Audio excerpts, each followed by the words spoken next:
दुख क्या है यह भी ज्ञात करना पड़ता है सुख के साथ। तो इसलिए सबका मित्र होना चाहिए। तो सबका मित्र होता है वह सुख। पूर्ण विद्वान के बिना तो सुख हो नहीं सकता। वह सुख के लिए अति उत्तम कड़ी दुख का ज्ञात हो गया, अब उससे हम विचलित न हो। इसलिए सबको जो मित्र भांति से देखेगा तो वो अधर्म मार्ग पर चलेगा, दुष्टता के मार्ग पर वह नहीं चलेगा, वह पथ भ्रष्ट नहीं होगा। क्योंकि पथ भ्रष्ट हो जाते हैं ना, तो हर समय हम विद्वानों का संग नहीं कर सकते। इसलिए हर व्यक्ति को मित्र की नज़र से देखा हूँ।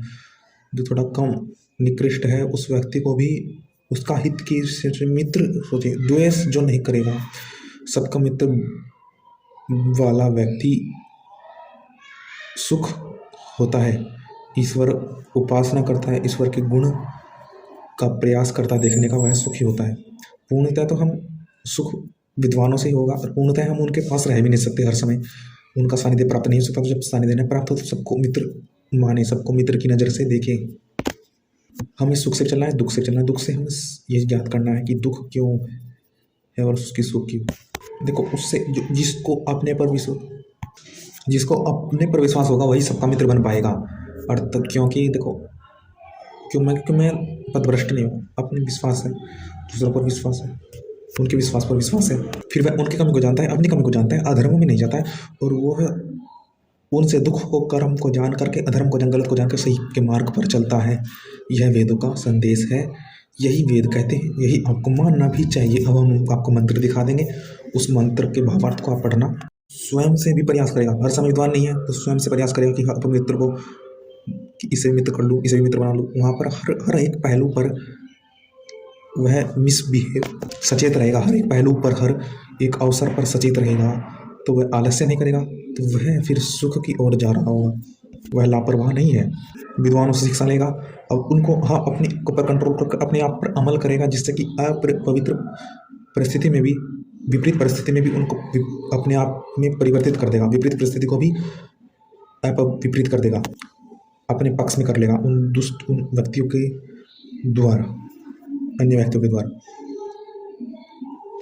विपरीत मनुष्य के द्वारा पक्ष में। तो यही सिखाना चाह रहे हैं कि जो व्यक्ति शिक्षाएं लेगा और वह अपने आलस्य को त्याग देगा, वह विद्वान, ईश्वर से सबके मित्र की भांति वह सुख का भागी होगा। वह सुख के द्वार का भागी होगा, द्वार खुलेंगे, उसके द्वार पर वह खड़ा होगा, पालन कर रहा होगा। सब पालन, जो स्वयं को पालेगा तो दूसरे को भी पालेगा, स्वयं पर विश्वास है, दूसरों का मित्र बनेगा, और उनके लिए हित भी थोड़ा बहुत करते रहेगा, थोड़ा बहुत करते रहेगा। सन्यासी को कोई कुछ भी कहे, उनके हित की वह विचारता है, थोड़ा थोड़ा सब सन्यासी का भलाई कर देता है। अपने पे कटाक्ष लेकर के विरक्त व्यक्ति गले में दूसरों का विष भी पी जाते हैं, उनका थोड़ा हित कर देते हैं। भले कोई कितना हानि कर रहा हो, उनका विष तो शिव भगवान ने भी पी लिया था।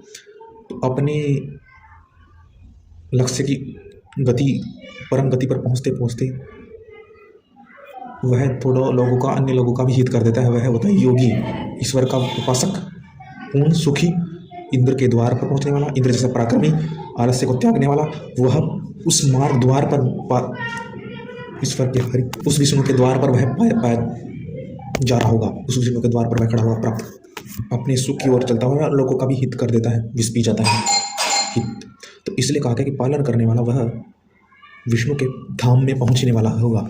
वह जो कह देगा वह सत्य सिद्ध होगा, वह आशीर्वाद होगा। उसकी वाणी गौ की तरह रस बरसाने वाली होगी, अमृत पोषक होगी। उसकी वाणी जो वह कहेगा वह सत्य वचन होगा, वह पूर्ण होगा। थोड़ा थोड़ा वह सबका हित भला कर देगा, वह सब में व्याप्त रहेगा, जो सब में व्याप्त रहेगा। अग्नि तरह वह पालन करेगा, पोषक करेगा, सबको हित करेगा, सबका अग्नि की तरह वह विशाल हो जाएगा, और स्वयं विशाल, सबका मित्र। वह सुख के मार्ग पर चलेगा, सबको सुख का मार्ग बताता रहेगा। स्वयं के दोषों से उनको सोचने का विवश करेगा, सोचने का कि तुम किस पद पर थे और अब तुम क्या प्राप्त कर सकते हो, इसलिए तुम्हारे साथ ये हुआ।